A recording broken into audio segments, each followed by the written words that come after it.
Hey everyone, I'm Allison Morris. You are watching NBC News Now. Today is the first full day of witness testimony in Derek Chauvin's murder trial, and we are hearing firsthand accounts of what happened the day George Floyd died. You can see his eyes slowly, rolling back in his head, and him having his mouth open, wide open, slowly with drool and slob and dryness on his mouth. And you can see that he's trying to, gasp for air, and trying to be able to breathe as he's down there, and trying to move his face, side to side so he can, I'm assuming gasp for more air. In Georgia, growing pressure on businesses to fight the state's new restrictive voting law, activists threatening to boycott some of Georgia's biggest companies. And in D.C., President Biden out with a diverse slate of federal court nominees. The 11 picks include 3 black women, the first Asian American woman for the district court in Washington, D.C., and the first Muslim American federal judge in U.S. history. Overall, this group represents a paradigm shift in the type of people who can see themselves on the federal bench while still maintaining the president's absolute highest standards for the qualifications, integrity, and fairness of each individual being considered. Let's bring in NBCNews.com senior White House reporter Shannon Pettypiece. Shannon, a White House official says the administration is 100% focused on confirming the new judicial picks, not looking ahead to SCOTUS. What else can you tell us about them?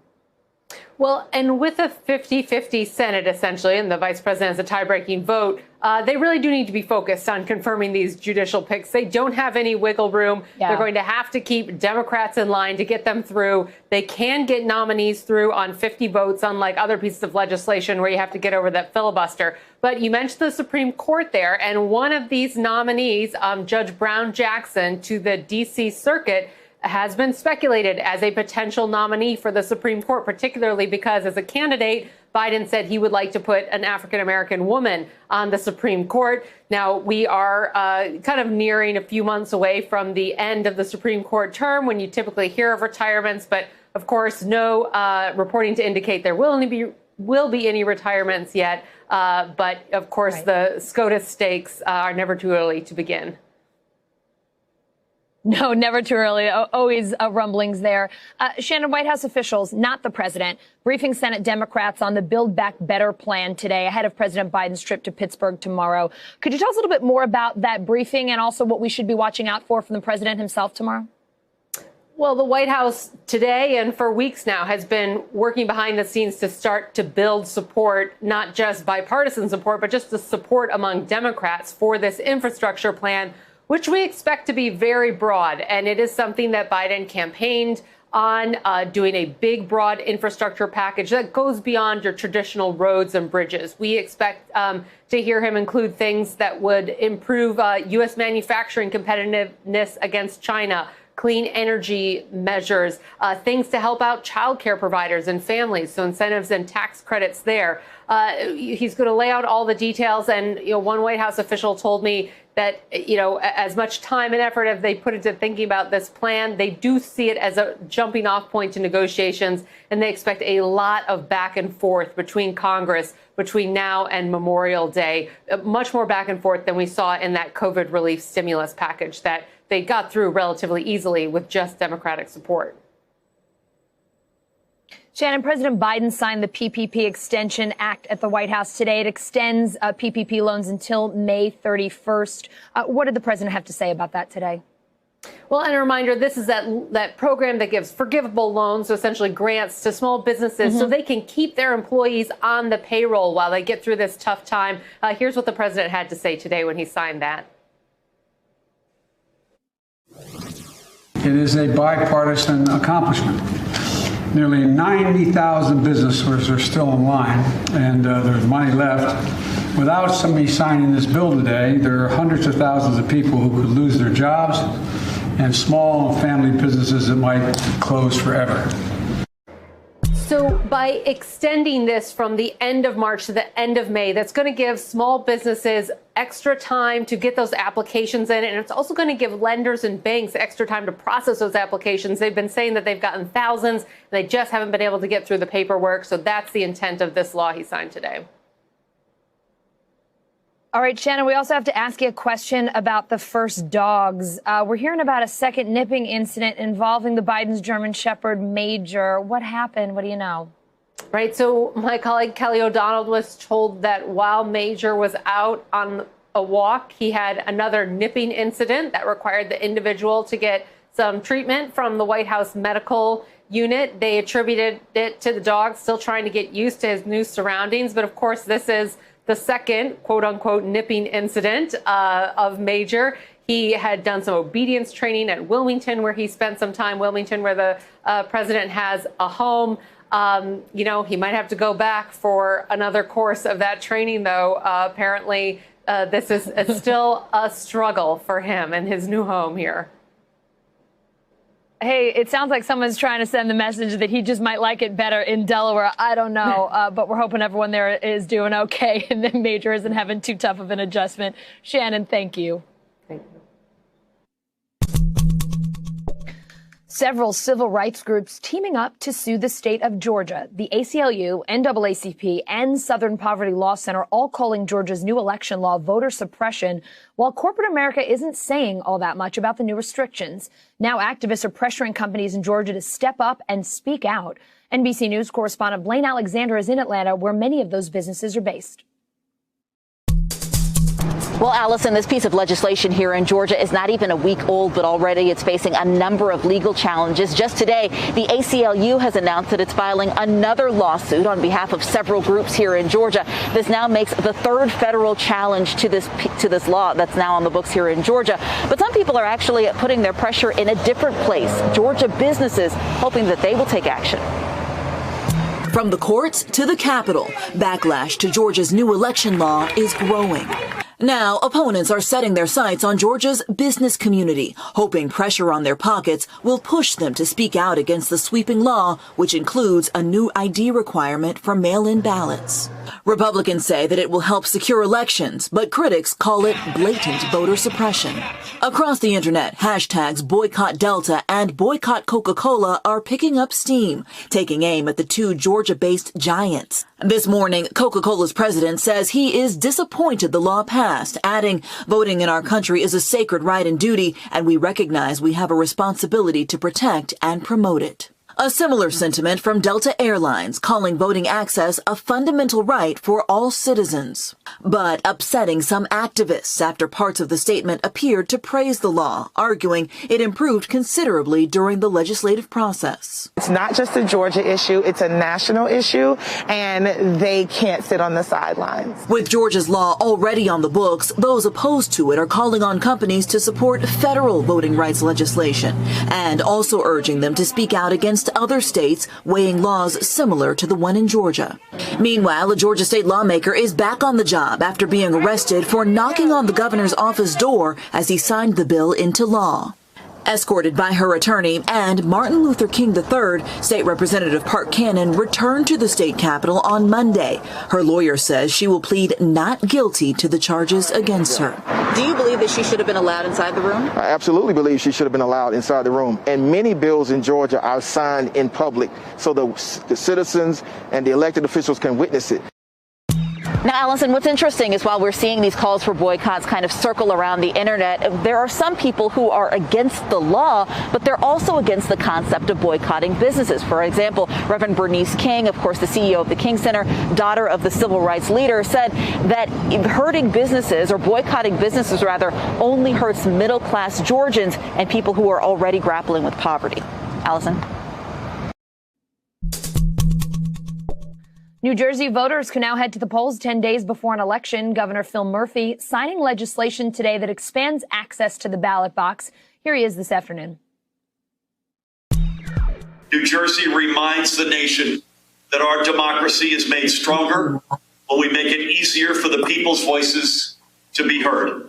That our democracy wins when we open the doors of our polling places wide instead of slamming them shut.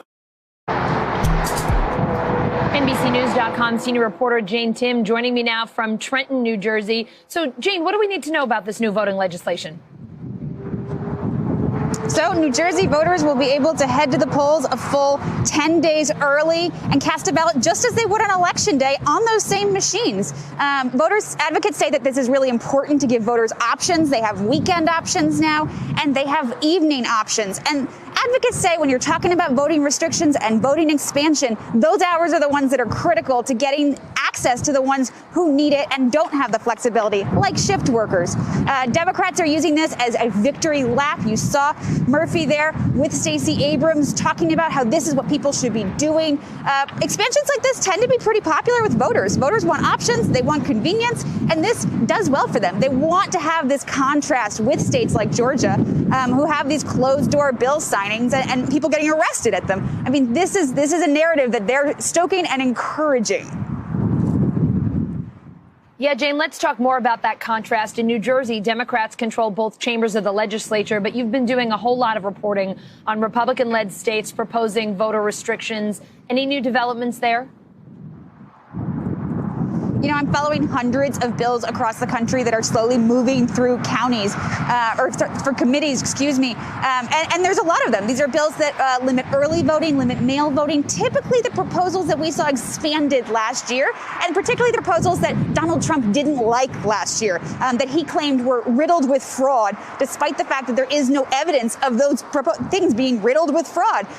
You're seeing a lot of efforts to what Republicans say is to encourage trust in the process, even though it is the party that cast doubt on the process in the first place. All right, Jane Tim in Trenton, New Jersey. Thank you.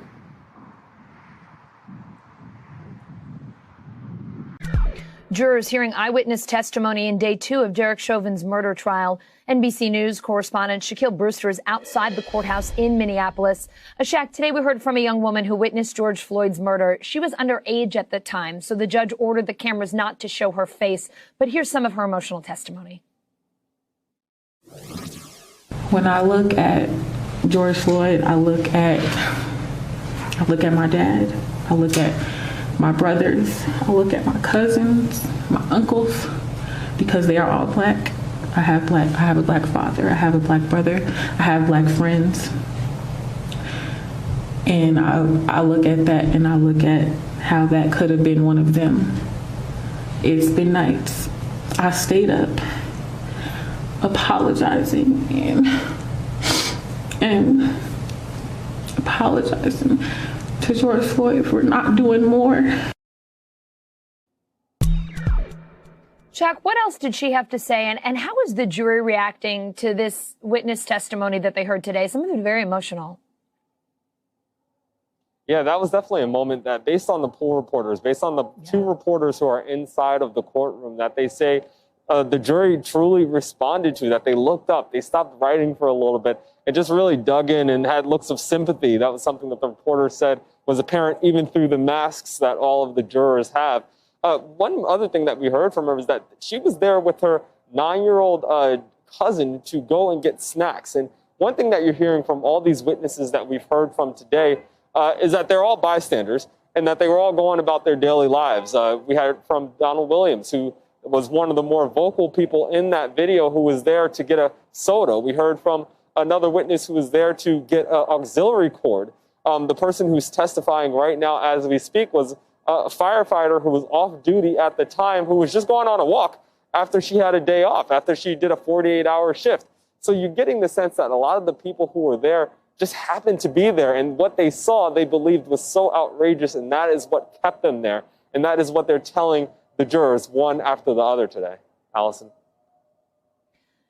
How about the Floyd family, Shaq? They have been at the courthouse today, most of them watching from an overflow room. What are they saying about the proceedings? I imagine it has to be so difficult for them to sit through this. Yeah, we haven't heard much from them today. I saw in one of the poll reports that the family member, the one seat reserved for the George Floyd family inside of the courtroom, the family member looked down at his hands as they were playing the video today. They played a different angle of George Floyd under the knee of Derek Chauvin. They played that in court today, and he looked down at his hands and kind of muttered mumbled or muttered something as that was happening. But We know the family, most of the family is in the overflow room of the courthouse. Something that we heard from George Floyd's nephew yesterday is that when they were playing that video, that full video that went on Facebook that really sparked the passion around this movement, he had to walk out because he was bracing himself for it. He said he was trying to get mentally prepared essentially for it, but he just couldn't take it. It was too emotional for him, especially when he said he heard George Floyd crying out, asking for help, calling for his mother. So this is definitely going to be an emotional trial. That video will come up even more. There's lots of other video already in evidence, I can tell you, Allison. So there's a lot more to come, and this will only get tougher, I believe, for the family. Jack, how are things there in the city? I know this is a tense and emotional time for folks in Minneapolis as well. Yeah, I don't know if you saw me looking over right before you came to me, but I hear an echo of some protesters down the street. There's been a consistent group of protesters here, a relatively small group, about a dozen or so, that have been at one of the entrances to the courthouse waving flags, showing their visibility. Cars would go by and honk. They would honk the horn every once in a while. Yesterday, we did see an organized protest with a couple of hundred people. That, of course, was the first day of opening statements. I think the biggest protest that we saw of this trial period was the day before the trial started. That's when you had about 1,000 people there. But all protests have been peaceful. That's important to note, Allison. Yeah, Shaq, I can hear it faintly in my ear, the sound of those protesters in the background. No doubt that's what you were checking out. Thank you so much for all of your reporting from Minneapolis. Appreciate it. Jeffrey Epstein's longtime confidant, Ghislaine Maxwell, facing 2 new charges, including, for the first time, sex trafficking. The new indictment also adds a 4th alleged victim, saying Maxwell groomed and paid a 14-year-old girl to engage in sex acts with Epstein from 2001 to 2004. This is on top of 6 charges Maxwell was already facing tied to Epstein's alleged sex trafficking network. NBC News correspondent for investigations, Tom Winter, joins me now. Tom, in your reporting, you described this new indictment as a significant escalation. Tell us more. So, Allison, I think when you look at the charges that have been added here, those sex trafficking charges, as you mentioned, you think about those and you think about the potential penalties if she's convicted. Now, she's pleaded not guilty to all the charges in the past. Some of them are on screen right now. But when you look at the sex trafficking charge in particular, in the conspiracy to sex traffic, you look at those charges and you look at the maximum penalties, and it could be effectively a life sentence for her if she's convicted and given the maximum here. So that, I think, is a significant escalation. Also, the detail and also the timing of this. So before, the conduct that had been charged went up to 1997.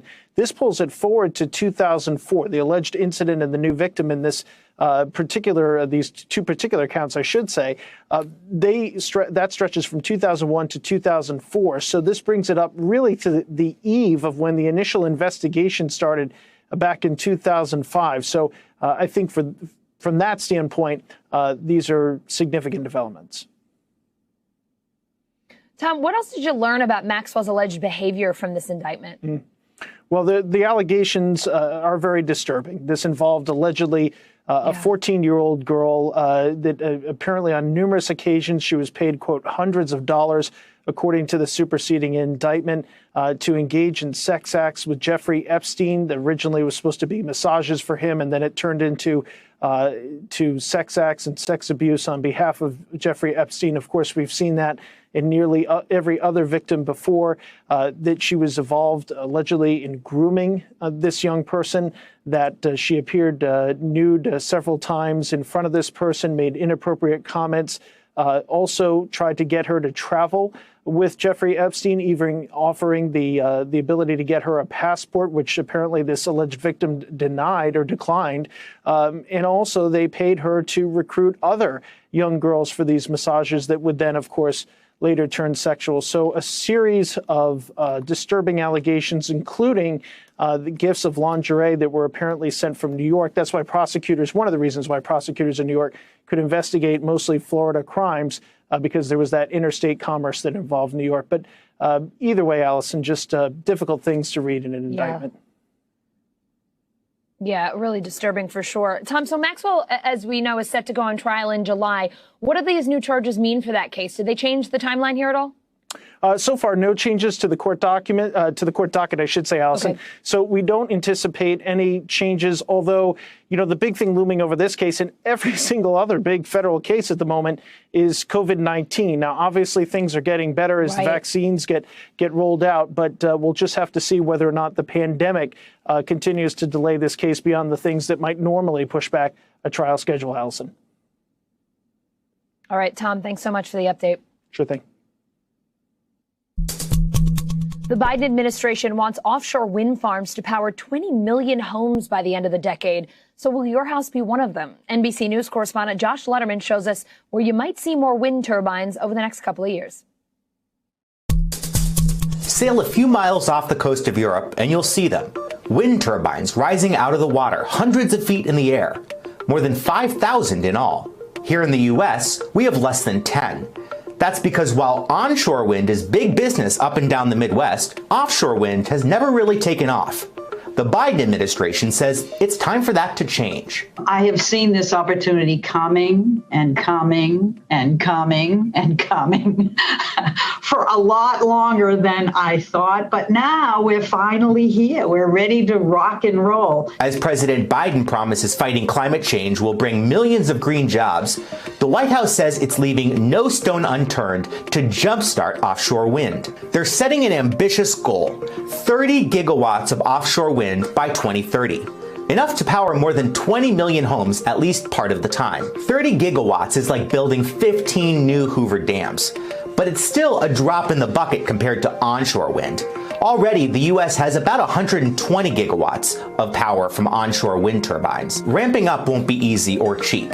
So the Energy Department says it's offering $3 billion in loan guarantees, while the Interior Department is creating a new wind area between Long Island and the New Jersey coast. High costs to build floating wind farms in deep waters are one obstacle. But for years, wind developers have also complained their projects were tied up in federal red tape. I recognize that over the past few years, the federal government's approach to offshore wind has probably seemed like a chicken with its head cut off, no direction, no consistency, but it is a new day under the Biden administration. Now the administration says it's moving ahead with a key environmental review for a long-planned wind project off the shore of New Jersey that could power 500,000 homes. Offshore wind has its opponents, including those who say it's unreliable because the wind doesn't blow 24 hours a day. That hurdle can be overcome. But some who live along the shore also worry the towering turbines will disturb their view or raise their electricity costs. The New Jersey project has long faced opposition from local city councils. When somebody says, well, not in our backyard, well, I say not in anybody's backyard if you don't know what it costs. But as the U.S. tries to shift away from fossil fuels, it needs more clean electricity to power everything from homes and stoves to cars and trucks. That's why the Biden administration says there's huge untapped potential that starts at the water's edge. Arkansas passing a bill blocking gender-affirming care for trans youth. It would ban access to things like reversible puberty blockers and hormones. The deputy director for transgender justice at the ACLU calling it, quote, the single most extreme anti-trans law to ever pass through a state legislature. Joining me now, Joe Yerkeba, associate editor of NBC News Out. Joe, unless Governor Hutchinson vetoes this bill, Arkansas will be the first state to ban gender-affirming care for transgender minors. Tell us more about this bill and what it could mean for trans kids in the state.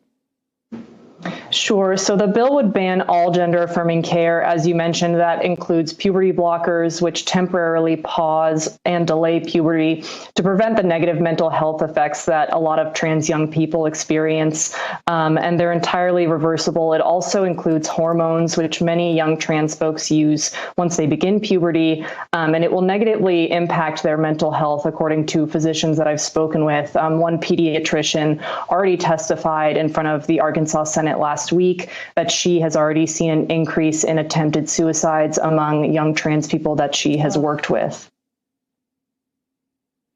Major medical associations support gender-affirming care. The president of the American Academy of Pediatrics actually coming out with a statement opposing the Arkansas bill. What else are medical professionals saying here besides some of the concerns that you just mentioned? Medical professionals are saying that the bill also paints an inaccurate picture of what gender-affirming care actually looks like for minors. So there's a lot of focus in this bill on surgery, and minors aren't receiving surgery. They're often just receiving things like puberty blockers. They also are not receiving care without the consent of their parents or other medical professionals. They often usually have a team of providers, including mental health professionals, that are deciding what kind of care is best for them. Arkansas is not alone here. What other states should we be watching? Where else are they considering similar measures? Another measure is being considered right now in Alabama, and it's actually considered a more extreme bill than the one in Arkansas because it includes felony penalties for medical providers who provide gender-affirming care to trans youth. And it would also extend to people 19 or under 19 years of age. It would also ban coverage of gender-affirming care using public funds, so under Medicaid. And there's a similar bill being considered in Tennessee that would also include misdemeanor penalties against medical providers who would provide gender-affirming care. All right, Joe, always appreciate having you on. Thanks for coming on with us today. 3 more women accusing Houston Texans quarterback Deshaun Watson of sexual misconduct, alleging in separate lawsuits that he assaulted and harassed them during massage sessions last year. There are now 19 women in total accusing Watson of misconduct. Yahoo Sports NFL columnist Charles Robinson joining me now. Charles, you're reporting that one of these new lawsuits claims Watson, quote, deleted Instagram messages, contacted people who formerly provided him massages in an attempt to settle. Tell us about these new allegations. Yeah, that was in one of the most recent 3 suits that was filed. And interestingly enough, Deshaun Watson's attorney, Rusty Hardin, actually in a statement admitted that Deshaun Watson had indeed deleted Instagram messages. However, he said that stopped a day before the first lawsuit was filed on March 15th. And he also went on to say, once again, that they categorically deny the accusations that are made in the 19 civil suits that have been filed. He explained away the deletion of these messages is something that people do regularly. I don't know if that's factual or not, but this is something that continues to press on for both sides. I think you're going to see these lawyers take pokes at each other through statements in these suits on a pretty regular basis. Yeah. How has Watson responded to all this? What else are we hearing from him about these allegations?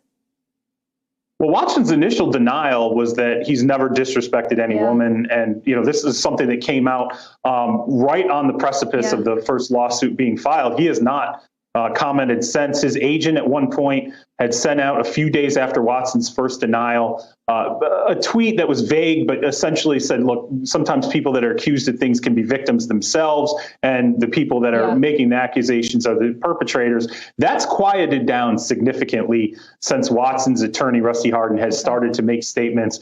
So I think essentially he's saying, look, we're going to have one unified message here. It's going to come from your attorney. That's what you pay me for.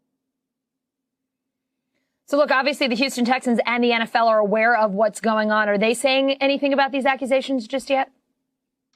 Well, the Houston Texans general manager, Nick Caserio, actually came out recently on a team subscribed podcast and said, look, we are obviously aware of these suits. We're taking the matters very seriously. That's really the only thing that the Texans have said. I think they're leaning heavily on following the league's guidance on this. And the NFL has opened up its own investigation. It has an investigative arm specifically geared towards sexual assault, domestic violence. A very well-known New York attorney, Lisa Friel, was hired as a vice president to oversee these investigations. She has sent letters to the attorneys that are involved, essentially seeking out victim statements or an ability to interview the victims.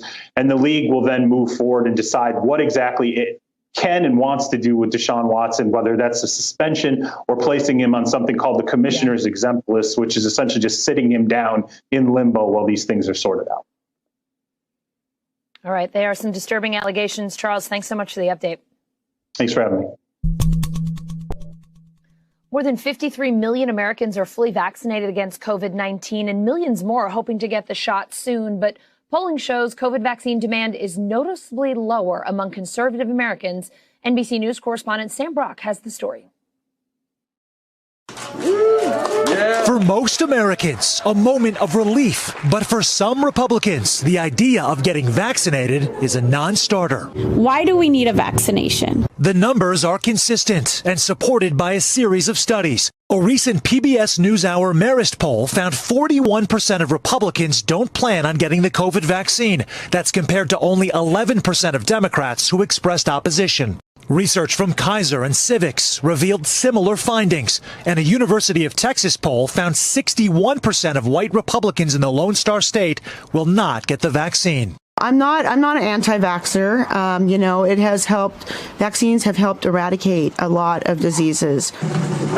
But when it comes to COVID, it's a different story. I think that they're using the public as guinea pigs. In our conversations with Republicans refusing the vaccine, several threads emerged. One relates to the seriousness of the pandemic. It's not a crisis. It was widespread, but no, everybody is not dying from it. The CDC has confirmed around 550,000 U.S. deaths from coronavirus. Others pointed to inadequate proof of safety for a vaccine that's been around for less than a year. I don't want it because I'm asthmatic for one, and I do have a lot of allergies. I'm scared of anaphylactic shock, which is a side effect. The vaccines that are out there are not proven. During testing, the CDC found around 11 cases of anaphylaxis per million doses of the Pfizer vaccine, making it extremely rare. All of the COVID vaccines have been tested on tens of thousands of people. Millions have received shots, most with little more than mild side effects. I didn't even feel that. So why are some Republicans, many of whom identify as conservative, wary of a vaccine? Typically, conservatives are less trusting of vaccines in general, in part because they tend to have less trust in science. Timothy Callahan researches health politics at Texas A&M. And all they talk about, COVID. If you look at the actions of Republican political leaders over the past year, at various times they've sort of downplayed the severity of the virus and downplayed the need to follow public health measures, for example, wearing masks. Did you ever see a man that likes a mask as much as him? Republicans in the public might not think it's as necessary to get vaccinated if the virus isn't that severe. And conservative media groups at times offering mixed messaging about unproven treatments for COVID and pushing back on the vaccination campaign. On the question of the corona vaccine, our leaders are definitely not pro-choice. Their view is do what you're told and don't complain. No uncomfortable questions. Those aren't just suggestions, they're rules, and Silicon Valley plans to enforce them. Former President Donald Trump did get the vaccine in secret and recently told Fox's Maria Bartiromo that others should get vaccinated as well. I would recommend it to a lot of people that don't want to get it, and a lot of those people voted for me, frankly. This message from a man conservatives voted for twice, seemingly with little impact. The fact that he got it or he pushed it or, I'm appalled. He's like, my warp speed. I mean, I don't think that that's a wise choice. I don't know why he made that choice. I don't know, behind the scenes politically what he was facing. Experts say there is a way to change minds on this issue. Recommendations from a physician are among the most effective recommendations that exist to convince individuals to vaccinate in general. In addition to that, it could be local community leaders, local religious leaders. All of them might be slightly more effective at convincing individuals to vaccinate. Public health officials certainly hope that's the case, at the risk of large Republican voting blocs around the country remaining vulnerable to the virus and whatever new COVID strains come next. The White House urging governors to reinstate mask mandates with coronavirus cases rising across the country. Here's Andy Slavitt on MSNBC this morning. We're not out of this pandemic yet. We still have an accelerating threat. There's millions and millions of people that haven't yet been vaccinated. And so lifting all these restrictions, telling people not to wear masks, gathering in large crowds, that's the equivalent of playing with fire. Joining me now, Dr. Aditi Nerikar, physician at Harvard Medical School. Dr. Nerikar, today Arkansas's governor ended his state's mask mandate. Alabama is ending its mandate next week.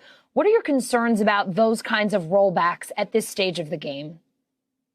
Hi, Allison. Nice to be here. So there's four main considerations when we're thinking about pandemic response. The first is, of course, the variants, right? 60% of the COVID cases right now are due to the variant B117 from the UK, and that's not a good thing. The second is vaccinations. We're doing a great job with vaccinations and rolling out vaccinations to more people, increasing eligibility, but only 15% of our population is vaccinated at this time. And then the third is human behavior, wearing masks and these things that are so important. We know social distancing, hand washing, masks are critical. And finally, the mandates. These mandates are much disaligned with the CDC. Currently, the CDC has suggested, the director was on a press conference and said that there is a sense of impending doom. In January, throughout for the past several weeks, we've had a stable number of cases, and recently we've had a spike in cases. This is very concerning. The White House is very much aligned with the CDC right now, and the messaging is really clear. We are not out of the woods. We need to be very vigilant. Removing mask mandates is dangerous right now, and we don't want history to repeat itself. So even though we're doing everything we can with the vaccine efforts in the US, we really do have to be very careful. And the mandates are removing masks. It's just not the way to go. One positive trend, as vaccine supply is ramping up, Americans do seem less hesitant to get the shot. 17% of adults say they definitely or probably won't get it. That is down from 22% in January, according to a U.S. Census survey. What would you say, though, to people in that 17% who are still reluctant to get a shot? Yeah, vaccine hesitancy has been something that we've been working on and tackling for a long time over the past several months. There was a recent study done by the Kaiser Family Foundation, which showed that people are more willing to get the vaccine, but there is still a group. 3 out of 10 people in this poll found that they didn't know where to go for the vaccine, didn't know if they were eligible. So vaccine hesitancy is still an issue. Vaccines are critical to reversing this pandemic and getting it under control, getting us all immunized. We also have to really work on vaccine education and, most importantly, vaccine access. We need to make sure that we have enough vaccines for enough people and, most importantly, get the people to the vaccine so they can get vaccinated. That is critical and a critical next step for us. A single dose of the Pfizer or Moderna vaccine is 80% effective in preventing coronavirus infections, according to the CDC. But Dr. Fauci says do not skip the second shot. Here he is on CNBC. We don't know how long that 80% is durable. It may drop off a cliff in 2 weeks or 3 weeks. The other thing is that even though it's 80% protective, the level of antibody that it induces is far lower than after the second dose. Why else is it so important to get that second shot, to not just get the first shot, assume it's good enough, and walk away? It is so critical. So we know with the Pfizer and Moderna vaccines, right, we need 2 shots, with Johnson & Johnson 1 shot. It is so critical to finish that vaccination regimen. So 1 shot gives us an 80% decrease in prevention of COVID, but 2 shots gives us a 90% decrease in the transmission, which is a wonderful study, which was just recently done. And it's a real world example with healthcare workers. The reason 2 shots are better than 1 is because with 2 shots, we have the best possible chance of long-lasting immunity. With 1 shot, yes, it is 80% effective at preventing transmission, but we don't know how long that protection lasts. There is an almost 10-fold increase in our protection when we get the 2 shots, and 2 shots is much, much better than 1, and that is why we recommend it. Dr. Narakar, thank you so much for the advice. I know this is your first time with us on the evening show here on News Now. I hope you'll come back again. Thank you so much, Allison. LA County scrapping a plan to build a new prison, investing in affordable housing, medical services, and job training instead. NBC News Now correspondent Simone Boyce has more from LA.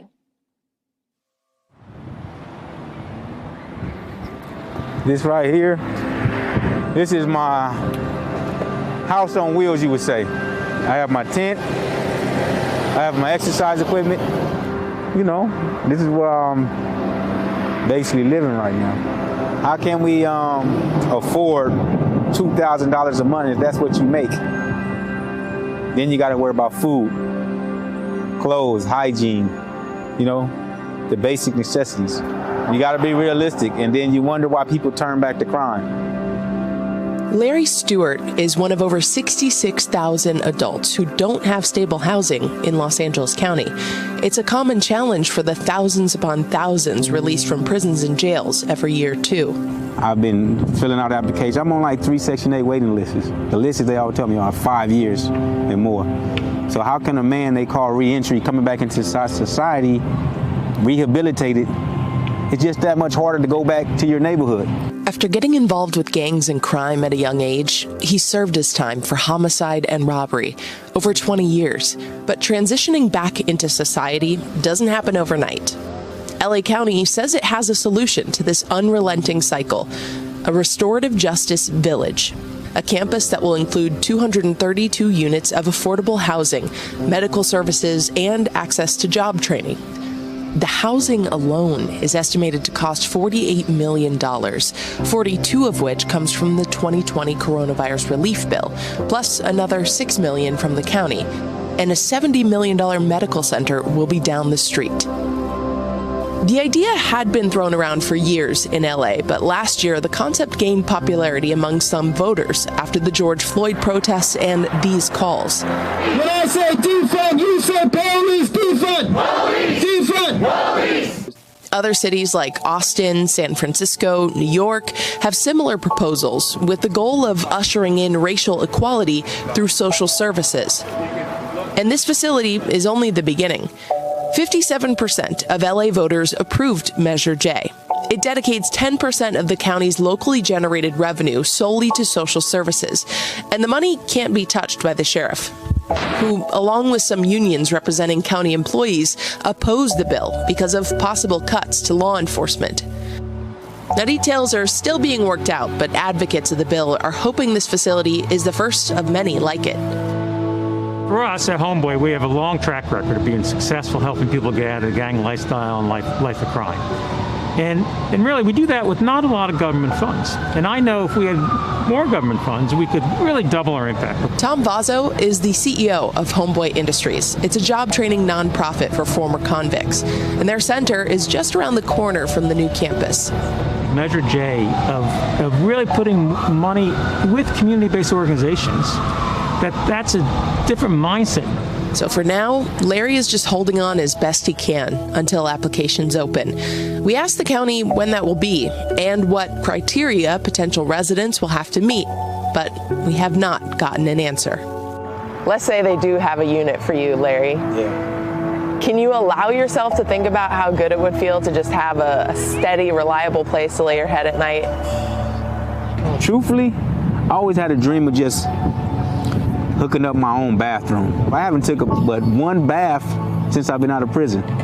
To take a bubble bath, straight up, and just sit there and just sit and know that when I walk outside, I don't got to do this before I get in my car. So that right there, just the basics. I just want the basics now that I done came through the mud.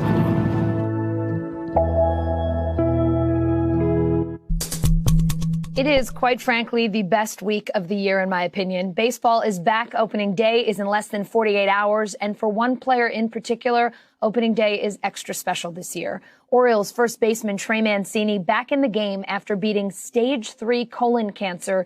He needed surgery and 6 months of chemotherapy, all during the height of the pandemic. I spoke with Trey today about his recovery, the road back to baseball, and how he's raising awareness about colon cancer. Trey, you are the first MLB player we have ever had on NBC News Now. So thank you so very much for being here.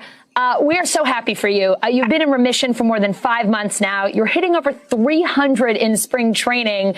It sounds like things are going pretty well. How are you feeling? Yeah, well, thanks for having me on. I'm feeling really good. You never know exactly how you're going to feel after you go through something like I did until you start playing in games and, get used to playing baseball every day. And I can happily say that I feel great and I'm ready to go and really excited for this season. So take us back to last year. I think we all have this tendency, right, to think of cancer as something that happens to older people, not 20-somethings, especially not 20-something professional athletes who were in peak shape. How did you know that something was wrong? So if you go on Google and Google colon cancer symptoms, I didn't really have basically anything that you would see on there, minus just a little bit of fatigue. I felt a little fatigued at times. I thought part of that was just getting older. I thought maybe I needed to get more sleep, but we found out about it through a blood test. So we are lucky enough in Major League Baseball to get blood tested, and we get physicals every year. And my iron levels came back really low, so we knew something was wrong. Our team trainers ordered a colonoscopy for me, and we found a tumor through that. So I'm very fortunate to have caught it when I did, because otherwise I think it would have progressed a lot further. So I feel very fortunate in that way. Absolutely. I mean, having gone through this, any advice that you would give to our viewers when it comes to cancer awareness screenings, things we should be doing even in our 20s and 30s? Because I laughed when you said you were worried about maybe you were just getting older. For those of us who don't play pro sports, 28, 29 is still really young. Yeah. I guess in baseball terms, whenever you say you're 29 years old, which is what I am now, you feel a little older. So, just listen to your body. That's my main advice. If you think something feels off, let somebody know about it. And I think that's really important to do. And I mean, never be afraid to tell a doctor or a loved one how you're feeling, because it can save your life. Happy birthday, by the way. I know you did just celebrate your 29th.